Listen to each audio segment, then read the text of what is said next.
Hey everybody, my name is James Henson, and today I'm going to be going over the razor and blade model. The business model description. The business model triangle is a framework that encapsulates vital aspects of the business model, as illustrated in the picture here. In this model, it signifies the what question, the who question, and the how.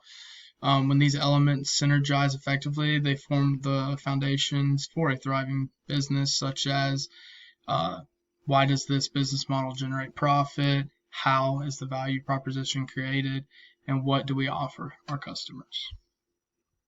On to the next slide, we talk about the business triangle for the razor and blade. The what is the principal idea of the pattern is to win the customer's loyalty by lowering the barriers for purchasing the basic products, such as a razor without the blade. The value aspect of this requires a basic product to be cross-subsidized by accessories. This business model can be very lucrative when accessories are frequently used, such as razor blades. As we get further into the presentation, you'll see the business that I picked and why it's kind of a lucrative business, not really. Moving on into the how, some common strategies for this include patenting the products and building a strong brand that forces the customer's hand for their needs to be met. If there's only one, brand of razors that's really good, you're probably going to go with that. Next, we have our flow diagram of this company, or we have our flow diagram of a business model for razor and blade. So we'll start right here with the razor. Product one is usually a single purchase, but enables it to be a second product that goes to the customer.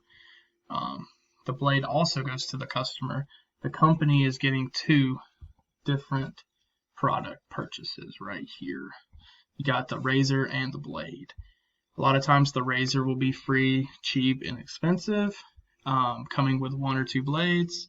Then when the blades are done and wore out, you have to purchase more blades, and that gives the company more money. Trends that impact razor and blade model. Subscription services have kind of put a stop to this. Eco-friendly products, direct-to-consumer products such as Dollar Shave Club listed here, technology advancements, maybe with electric razors and stuff like that, customization and personalization. A lot of these direct-to-consumer Dollar Shave Club right to your house will have your name with a letter, thank you so-and-so for being a member. And social media influencers and marketing has a lot to do with different trends and stuff, because if it's trending on social media, more people are going to see it, more people are going to want it. Similar models to this is the printer and the ink cartridge model, as well as the gaming console and game titles model. In the printer one, printers are sold for relatively cheap prices all across the board. And the ongoing revenue for these companies are generated off the very high and expensive ink cartridges that you have to buy periodically when it runs out. Another example would be the gaming console. Gaming consoles sell at competitive prices against each other. Not a whole lot of profit because it costs a lot to manufacture them, but constantly coming out with new video games and new movies, stuff like that need to be purchased through PlayStation, so to speak, is something that keeps their profit margins high. The initiation step for a business, it starts with the ideation step.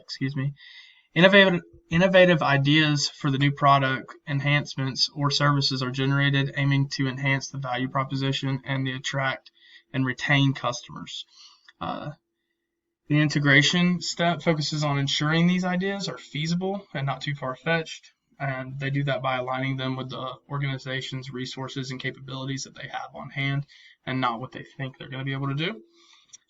Finally, the implementation step. These concepts and strategies are put into action, resulting in tangible products to meet the customer's needs. So that's the one that everyone wants to get to. They want to put, a product in a customer's hand and, receive some sort of payment for it, feedback, and that's what everyone wants to get to. On the next slide, we're going to talk about Gillette razors. This is what I was referring to earlier. Gillette razors is well known for this. You can buy a pack with a blade and 2 razors, relatively cheap, but in order to buy the specific razors, you have to buy them in your pack. This pack right here in orange is retailing for about $59. So Gillette razors. Gillette is a brand owned by Procter & Gamble. Gillette is renowned for its own high-quality razors, blades, and grooming products, and they have been the top of their industry for some time. They have adopted the razor and blade business model, obviously, by offering razor handles at relatively low prices and cost-free, sometimes giving these away in deals, but they're generating continuous revenue through the sale of replacement razor blades and cartridges. Gillette blades are specifically designed to only fit their razors. They're not universal to other. And this creates like a customer loyalty base that has to come back to replace them, and which means it's steady revenue because razor blade lifetime expectancies are very low. So the business model triangle map for this, I actually found this online, and it was a great article, a great read. But basically it just has the culture and truth, the brand truth, and the human truth. And this is kind of what they stand by. So their quality and performance is something that they stand by. Their high quality razors and shaving products, they meet a high standard, and that's what they go for. The innovation and technology side, they don't just, at Gillette, they don't just settle to be, the best. Oh, we're the best, we don't have to change anything. No, they're constantly innovating their technology and ideas. And, this can help in many different ways.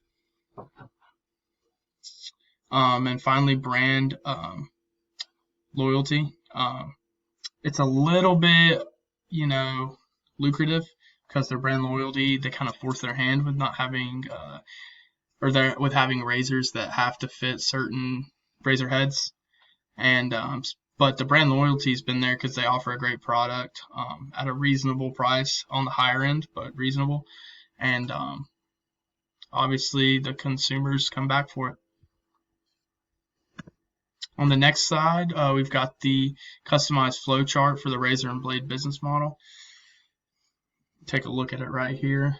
Basically, the razor blade model is pricing strategies in which one good is sold at a discount or less cost, and it moves down to a competitive advantage because they're mimicking goods and services of, razors and blades. There's a lot of different types out there, so there's a lot of people that try to copy, Gillette. From there, it goes down to the strategy of disposable safety razors in Gillette and which sold razors are able to be replaced and which ones will be able to thrown away. The replacement blades ones is more of a profit, but they come at a higher cost. Trends that impact this razor and blade model. Subscription services, 100%, direct to consumer, technology advancement, customization and personalization, and social media influencing. I say the number one for this is social media with TikTok. TikTok is blowing up right now. It's big. Everybody's on it. And all these products that get surveyed and thrown out there on TikTok are selling by the hundreds of thousands daily. And so if you can get onto this platform, you can sell a product. We've seen a lot of different products on here. A good one's called Manscaped. It's a razor for men. And it's putting a hurting on the razor industry in terms of Gillette. It's an electric razor that's rechargeable, that doesn't cut you or nick you. It's 100% safe, but gives you a close shave. And so, this is definitely impacting their business. Similar models, like I said, the print and ink cartridges, as well as the gaming consoles with purchasing new games as they're developed. This is the same as Gillette. There's other companies out there that are doing the same thing in the electric razors. Those blades go dull too, but don't worry, they have extra ones, but they're a little on the higher end of the prices. And this is how they're making revenue long term. So my dream company is a company called Dillsboro River Company. It will be located right here in western North Carolina on the Tuckasegee River. And what we'll be offering is some rafting, fly fishing, basically outdoor adventure recreation. The initiation step for this business, pretty simple. I've had the idea for a long time. It's kind of a family thing. The integration step focuses on ensuring these ideas are feasible. I've ran these ideas through many different tests, scenarios, and it's a very feasible idea. The implementation step for me next is one, I got to graduate this year, and then hopefully within the next year I'll be able to actually lease some land, family land, and start this operation within the next year or so. So like I said, it's Dillsboro River Company. It's a family-owned and operated whitewater rafting company located right here in Dillsboro, North Carolina. The family land is right off of 18 Mactown Road, right there in Dillsboro, right off Highway 441. We'd offer a lot of different options for every client's needs. Like I said, it's on the Tuckasegee River, which does have whitewater. It's class 1 and 2, which means it's great for families with kids as young as 4 years old or 40 pounds. We offer everything from just if you want to go out on your own to guided trips. The river excursion, depending on the water level, lasts anywhere from an hour and a half to 2 hours. And so this is kind of something that I've, fell in love with and could see myself doing for a long time in the future. So the business triangle for that company, my dream company, would be what do we offer? And it would be we offer outdoor recreation by means of whitewater rafting and fly fishing. We offer outdoor entertainment for social gatherings with rafting by day and a brewery kind of a night theme. Not really night, but more evening. Once you get off, you can socialize there at the property. What is our revenue source? Sales on rafting and fly fishing will be the main revenue source. We'll also get, some other revenue through some food, beverage type deal and merchandise in the gift shop, but the main revenue source will be the people that are purchasing the services of, going down the river or fly fishing. Who's our target market? Families on vacation to the Great Smoky Mountains National Park in the area is going to be our main target. The Great Smoky Mountains is one of the highest visited parks in the country, which brings people from all over and all walks of life. And we're just looking for anyone who's willing to have some fun with low levels of risk involved. And anybody that's kind of thrill-seeking but doesn't physically feel like they want to get scared to death, this is a great option for them. So what is our value proposition? We'll strive to make our value proposition come to life by giving the people top-notch service at an affordable price that doesn't break the bank for families on a budget trying to, do some fun things with their kids. We also plan on keeping strong roots with our community and giving back in as many ways as we can. We will also hold ourselves to high standards in the workplace and manners and how we treat our clients and our guests and everybody. And this will ensure that we have positive customer relationships are fully fulfilled.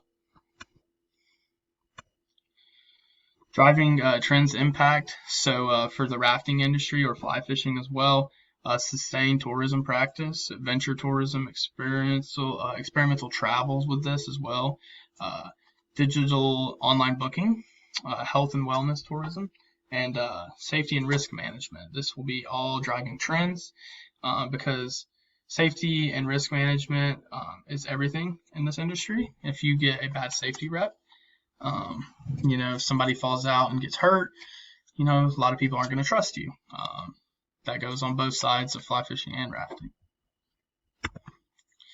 Similar models to this would be like zipline adventure tours and hiking expeditions. There's a lot of those around here in western North Carolina, and they're all kind of focused on the same target market, but it shows some similarities and differences between the operation, but there is room to collaborate with outside sources as well to see if one day you want to potentially partner with a company that ziplines and you send them your business and they send you yours.